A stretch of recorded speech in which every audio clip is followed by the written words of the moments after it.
Bora lá, nação, empate do Flamengo contra o Atlético Paranaense, 1-1. Vamos analisar nesse momento. Chega dando aquela moral, explodindo o dedo no like.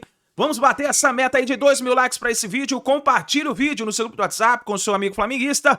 Se você não é inscrito no canal, se inscreva e ative o sino das notificações, tá bom? Créditos, canal e ESPN, link na descrição. Bora para as notícias do Flamengo. Entre os rubro-negros, Atlético Paranaense recebeu o Flamengo muito desfalcado, aquele problema todo envolvendo, claro, contusões, não é, Zinho? Também jogadores em suas seleções. E aí um primeiro tempo muito movimentado e os gols na segunda etapa, Zinho, é isso? Foi isso, muito desfalcado o Flamengo, como você mesmo já disse aí.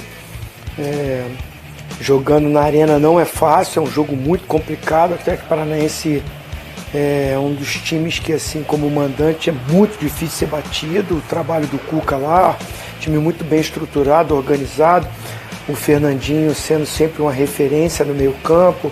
O Nicão, né, começou pelo lado direito. É um time forte, né? Mas o Flamengo não se abateu, não. Tem um elenco muito bom, né? Então você olhar que jogou na frente Bruno Henrique, Pedro, Luiz Araújo, o Lohan fazendo a função do Arrascaeta. Aí a parte ali atrás é que tinha improvisações. O Léo Ortiz jogando como volante, fez um bom jogo, mas infelizmente também sai sentindo, né, a perna. Aí ainda não foi informado, né, o que aconteceu, mas ele pede a substituição. O Bruno Henrique sai também no intervalo porque se sentiu mal. O Gabigol entra no jogo e esse gol aí é um gol anulado do Gabigol, né?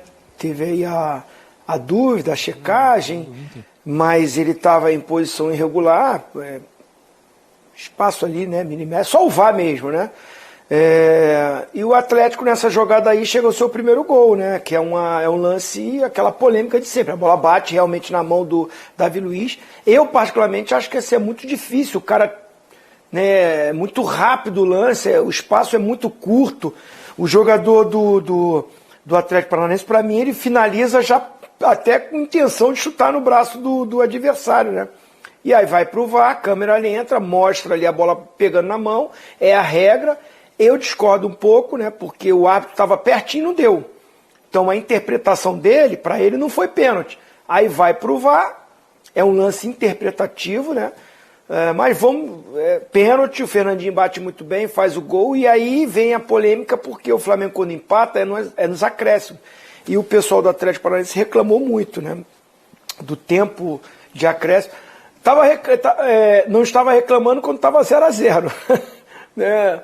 Até aí tudo bem, mas é aquela coisa, né? O choro, a reclamação, mas o Flamengo chegou ao empate com um garoto que vem do banco, que entra no segundo tempo, o Everton, né, e faz o gol de empate. O Flamengo já tinha tido numa bola parada também o Pedro cabeceando, e poderia ter saído o gol de empate. Jogo muito equilibrado, o comando do jogo ele oscilou muito, ora o Atlético estava melhor, ora o Flamengo estava melhor.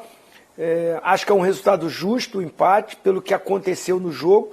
O que me chamou a atenção é que o Flamengo, com todos os desfalques, a gente está falando assim, é o melhor elenco. Tudo bem, para quando você perde 2, 3, 4 jogadores, mas 10 jogadores, 9, 10 jogadores, faz muita falta, né? Se a gente estava falando que o Corinthians estava aí com 14 jogadores, eu fiz uma contagem, o Flamengo tinha 13 jogadores da base à disposição nesse jogo ali. Inclusive um que entra, faz o gol de empate, que momentaneamente coloca o Flamengo na liderança do campeonato. O gol ele é polêmico e o Atlético Paranaense reclamou bastante, Bubu, porque o Daronco ele deu 8 minutos de acréscimo, o gol sai com 8:30. Conversei com a Renata Ruel sobre isso. A Renata, ela até uma crítica aos jogos ou aos trabalhos recentes ali do Daronco. Vamos ver aí os números da partida, tá?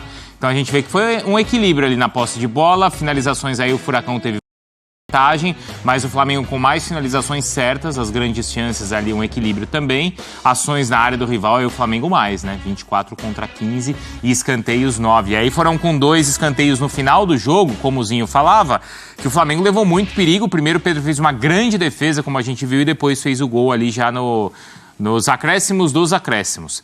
A Renata Ruel entende que os acréscimos foram dentro daquilo que o jogo de fato pediu. que o Atlético Paranaense, inclusive, como o Zinho falava, enrolou o jogo quando ele tinha a vantagem. Diante disso, do VAR, os acréscimos foram necessários e aí é quando sai o gol do Flamengo. Você citou a Renata, né? Com razão, né? O Simon tem uma frase que ele fala muito, né? Árbitro nunca se consagra nos acréscimos, né? Só se complica. Então, se o árbitro dá 8 minutos, não obrigatoriamente ele tem que terminar o jogo em 8 minutos. Se acontece alguma outra coisa durante os acréscimos, ele pode dar mais 1 minuto, pode dar um pouco mais. Né? Então, especialmente você tem que ter o bom senso. Você tem um escanteio, não importa se é para o Flamengo, se é para o Atlético Paranaense, normalmente você vai esperar a cobrança. Você não vai... eu já vi juizão que olhou, não, deu em cima, não, corta, não vai cobrar escanteio, não. Teve o gol famoso do Zico anulado contra a Suécia em 78, que bate escanteio, ele acabou o jogo com a bola em... Tem juiz que tá acabando o jogo assim, tá procurando onde tá a PM, a PM tá lá do outro lado. Acaba o jogo lá do outro lado, lá da PM, rapidinho. E hoje a cena foi essa, porque depois do jogo o Cuca foi reclamar muito, ele foi expulso, o Cuquinha também foi expulso. O Atlético Paranaense não permitiu que os seus jogadores passassem na zona mista para entrevista coletiva e o André Mazzucco, que é o diretor de futebol do clube, deu ali uma forte entrevista falando contra a arbitragem, Zé. Não, eu confesso que não vi, né? Nós estávamos aqui... Essa reta final do jogo a gente já estava aqui. Nós estávamos nos preparando aqui para o programa, né? Mas dentro do... Por isso que eu até citei a Renata, né? Mandei a mensagem para ela agora para entender o que aconteceu. É difícil de opinar porque eu não vi nós estávamos aqui, infelizmente nós não conseguimos ver, eu não consegui ver, então... Mas essa questão de passa, não passa, 10 segundos, 30 segundos, 40 segundos, isso depende muito do que está acontecendo ali durante o jogo.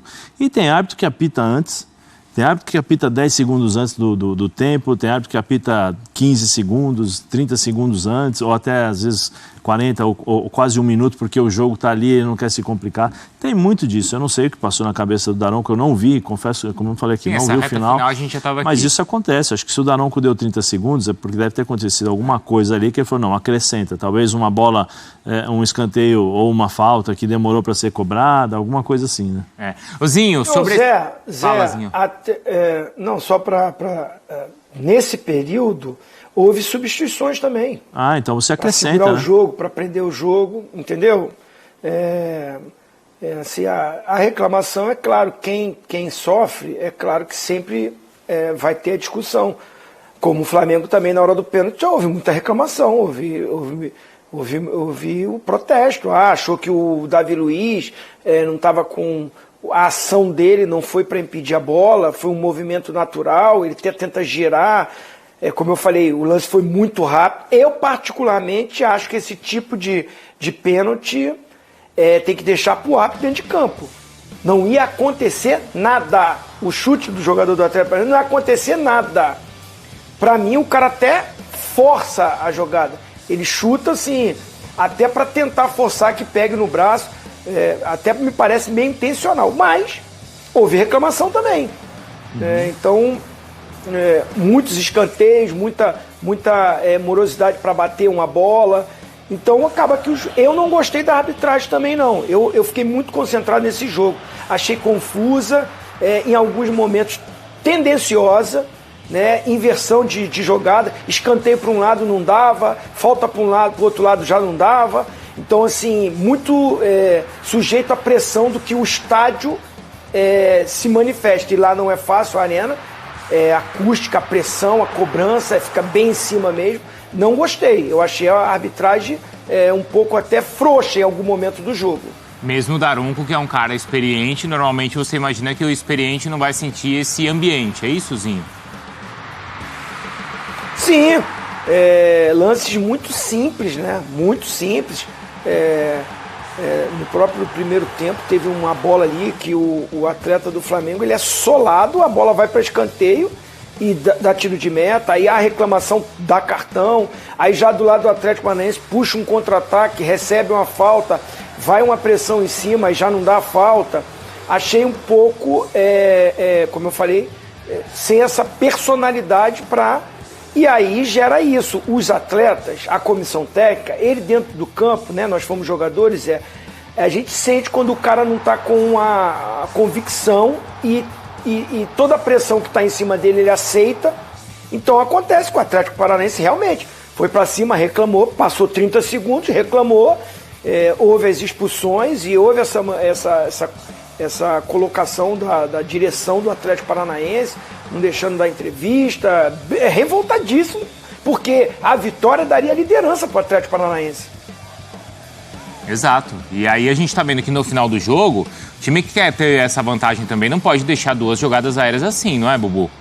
E perder, né? Perder, porque era natural que o Flamengo fosse para cima, fazer uma bafa, tava perdendo o jogo nos minutos finais. Também é mais ou menos natural o Atlético dar uma encolhida para segurar, defender o resultado. Só que foram 2 lances em que o Flamengo venceu por cima, né? Esse duelo aéreo, né? Então, a bola parada, claro, é uma arma importante, mas, digamos, é uma bola cantada, né? Se você está bem posicionado armadinho, né, você consegue tentar evitar, né? Tem técnico que lamenta, né? Tomamos um gol de bola parada, né? Como se não valesse, né? Como se fosse uma falha, né? Uma deficiência. Então, algo que o Cuca tem que também dar uma olhada, né? Essa bola parada defensiva já poderia ter tomado empate no lance anterior, né? Sim. Não fosse um milagre do goleiro. E eu entendo não a razão da reclamação do Atlético, mas a lamentação porque é um confronto direto. O Furacão com o Cuca ascendeu de uma forma avassaladora, né? Um time que exceção feita na Sul-Americana, né? Que vacilou. Mas está brigando no Brasileiro na parte de cima, e você tem uma chance de enfrentar o Flamengo do Tite em casa com o desfalques. Você fala, esse jogo aqui é para ganhar. É aquela oportunidade que a gente falou, né? Não vai ter outra. Né? Você tem um Flamengo ali em Curitiba, com problemas, com desfalques. Era jogo para o Furacão fazer 3 pontos e assumir a liderança. E deixou escapar na última bola. Ozinho, nesse sentido, o Flamengo ele tem que tentar somar os pontos possíveis, obviamente, claro, mas especialmente nesse período de Copa América, quando ele está muito desfalcado. E aí ele venceu a partida no meio de semana, agora ele conquista 1 ponto fora, contra um dos também candidatos ao título. Ele vai sobrevivendo, não vai? Sim, muito pelo trabalho, pela organização de equipe. O Tite hoje não estava na beira do campo no comando, ele estava suspenso. Estava o filho dele, né, o Matheus Bach, que é muito bom profissional, claro, com a sua comissão técnica toda ali, né, dando todo o suporte, o César Sampaio, o Kleber, né, que são competentes demais, mas não tinha o seu principal treinador também ali na beira do gramado. Então, além dos desfalques dos jogadores, de tudo que aconteceu, e no jogo perde também um outro atacante, volto a falar, o Bruno Henrique saiu no intervalo, gente. Você já não tem o Everton Cebolinha. Opa, não tem o Everton Cebolinha, que beleza, ai, que triste, vou pegar o Bruno Henrique. Não é todo time que tem isso, né? A gente fica até confuso, quem é o titular, quem não é, depende do momento, da fase. A fase hoje é o Everton Cebolinha. Mas aí esse cara que é o substituto, ele se sente mal no intervalo e sai do jogo, fora de casa, contra o Atlético Paranaense, brigando pela ponta da tabela, lotada a arena, pressão. Então, assim, o Flamengo superou muitas coisas dentro do jogo, todos esses desfalques. O lado esquerdo do Flamengo não tinha o Everton Cebolinha, não tinha o Vinha, que está na seleção do... e não tinha o Ayrton Lucas, que está machucado. Estava jogando um zagueiro improvisado de lateral, que é o Léo Pereira, muito bom jogador, mas não é lateral. E aí o único ali, o cara que é da faixa do campo titular, também sai no intervalo. Ele tem que colocar o Vitor Hugo para fazer essa função, que é garoto da base. Então, né, você não tem De La Cruz, você não tem Arrascaeta. Peraí, aí você não tem os 2 volantes que podem ser o titular. Você não tem o Pulgar e não tinha o Alan. Então você tem que improvisar um outro zagueiro ali, que é bom jogador. Ou seja, é um caminhão de dificuldade e problemas que muito time não conseguiria superar. E o Flamengo foi lá e jogou de igual para igual. Em alguns momentos do jogo, para mim, jogou melhor do que o Atlético Paranaense. E olha, se tivesse vencido o jogo, não seria uma injustiça não, como o Atlético Paranaense também. Né? Eu falei que o resultado foi justo porque oscilou esse domínio do jogo. Mas o Flamengo, com todos os problemas, o resultado foi maravilhoso, espetacular. Ele, por causa dos desfalques, ele até mudou a formação ali, principalmente do ataque, porque ele parece que tinha encontrado o time ideal com 4 jogadores no meio de campo. Não é isso, Bubu? Com o Pulgar ou com o Alan, com o Arrascaeta, o De La Cruz e o Gerson, certo? Ele teve um começo de ano de temporada que ele jogava no 4-3-3, né? Depois aí ele mudou o sistema, o time voltou a crescer. Agora ele precisou, ele colocou de novo... Bom, isso aconteceu no jogo passado. Gerson estava fora também, né?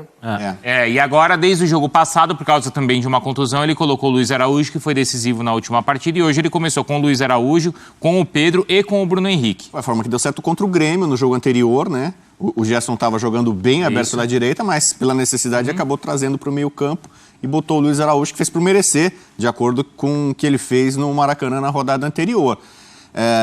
Acho que o Tite está saindo muito bem nesse período de Copa América. Ainda não começou a Copa América, mas ele já está com os desfalques.